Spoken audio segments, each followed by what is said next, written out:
warahmatullahi wabarakatuh. Halo teman-teman. Introduce, my name is Anditiara Putri Lestari. Call me Anditiara. And my name is Asrian Tamrin. Call me Asriani. Di sini, teman-teman akan menyaksikan video pembelajaran dengan materi kehidupan bernegara dalam konsep Negara Kesatuan Republik Indonesia atau bisa disebut dengan NKRI. So, di materi ini teman-teman akan mengetahui konsep NKRI menurut Undang-Undang Dasar Negara Republik Indonesia tahun 1945 dan keunggulan kelemahan Negara Kesatuan Republik Indonesia. Immediately, let's watch the video. 1.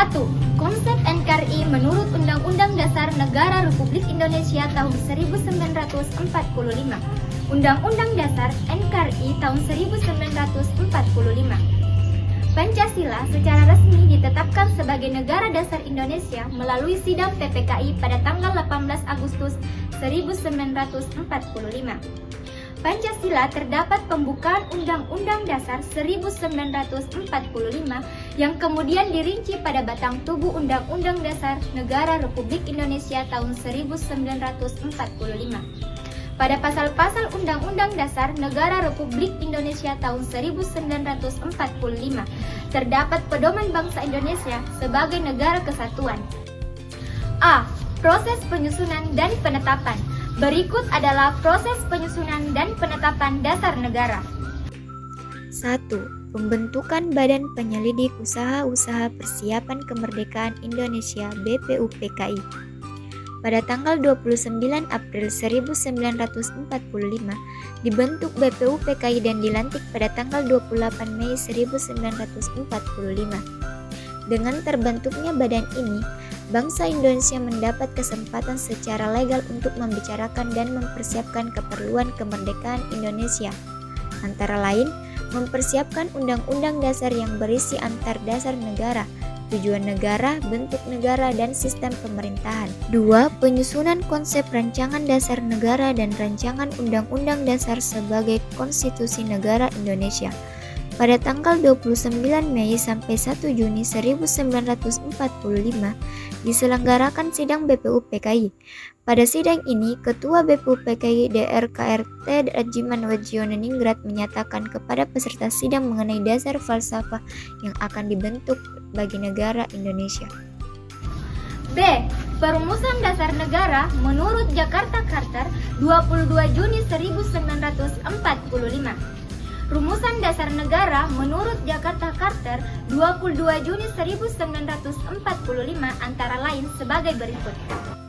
1. Ketuhanan dengan kewajiban menjalankan syariat Islam bagi pemeluk-pemeluknya. 2. Kemanusiaan yang adil dan beradab. 3. Persatuan Indonesia. 4. Kerakyatan yang dipimpin oleh hikmat kebijaksanaan dalam permusyawaratan perwakilan. 5. Keadilan sosial bagi seluruh rakyat Indonesia. C. Sidang BPUPKI yang kedua tanggal 10 sampai 16 Juli 1945. Sidang pleno kedua BPUPKI membicarakan tentang rancangan Undang-Undang Dasar Negara Indonesia Merdeka dan berhasil membentuk panitia kecil. Panitia kecil yang dipimpin oleh Insinyur Soekarno bertugas merumuskan rancangan pembukaan Undang-Undang Dasar yang berisi tujuan dan asas negara Indonesia merdeka. Panitia kecil yang dipimpin oleh Profesor Soepomo bertugas merumuskan rancangan batang tubuh Undang-Undang Dasar dan rancangan naskah proklamasi. Pada hari kelima sidang ini, yakni tanggal 14 Juli 1945 telah diterima rancangan dasar negara sebagaimana tersebut dalam Piagam Jakarta yang dicantumkan dalam pembukaan dari rencana Undang-Undang Dasar yang sedang disiapkan. D. Penetapan Undang-Undang NRI tahun 1945.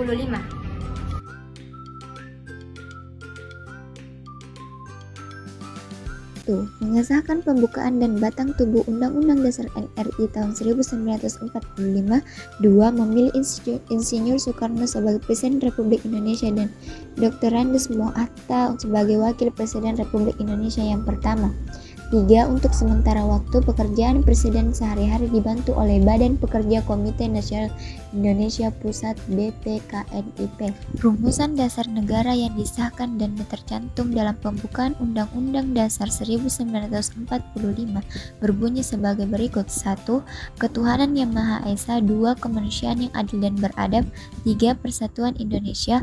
4. Kerakyatan yang dipimpin oleh hikmat kebijaksanaan dalam permusyawaratan perwakilan. 5. Keadilan sosial bagi seluruh rakyat Indonesia. 2. Keunggulan dan kelemahan negara kesatuan Republik Indonesia. Sistem dan bentuk kenegaraan sudah ditetapkan oleh setiap negara tersebut untuk mencapai tujuan masing-masing. Setiap sistem kenegaraan tersebut pastilah memiliki keunggulan maupun kelemahan dan penerapannya, termasuk konsep negara kesatuan. Berikut keunggulan dan kekurangan negara kesatuan Republik Indonesia. A. Keunggulan negara kesatuan Republik Indonesia. Keunggulan negara kesatuan Republik Indonesia antara lain sebagai berikut. 1. Semua urusan dikendalikan pusat sehingga diharapkan bisa terjadi pemerataan di berbagai bidang di seluruh wilayah Indonesia. Yang kedua, kualitas tokoh nasional lebih bermutu karena seleksinya dilakukan secara nasional. 3. Biaya demokrasi lebih murah. 4. Kepemimpinan pusat dan daerah dalam suatu komando sehingga koordinasi lebih mudah. 5. Biaya kegiatan perekonomian lebih murah sehingga dapat meningkatkan daya saing bangsa. 6. Kesejahteraan rakyat diharapkan lebih merata karena daerah yang minus akan dibantu pemerintah pusat. 7. Korupsi lebih dapat dikendalikan karena daerah tidak bersifat otonom. 8. Konflik masyarakat karena pemilihan pejabat dapat diminimalkan. B. Kelemahan negara kesatuan Republik Indonesia. Adapun kelemahan negara kesatuan Republik Indonesia yaitu sebagai berikut. Adapun kelemahan negara kesatuan Republik Indonesia yaitu sebagai berikut. 1. Implementasi yang salah mengakibatkan pemerataan tidak terjadi dan kualitas pemimpin nasional buruk. 2. Kewenangan daerah dibatasi kepentingan pusat. 3. Daerah yang kurang ditonjolkan karena yang diutamakan adalah kesatuan. Itulah video pembelajaran kami. So and thank you. Wassalamualaikum warahmatullahi wabarakatuh.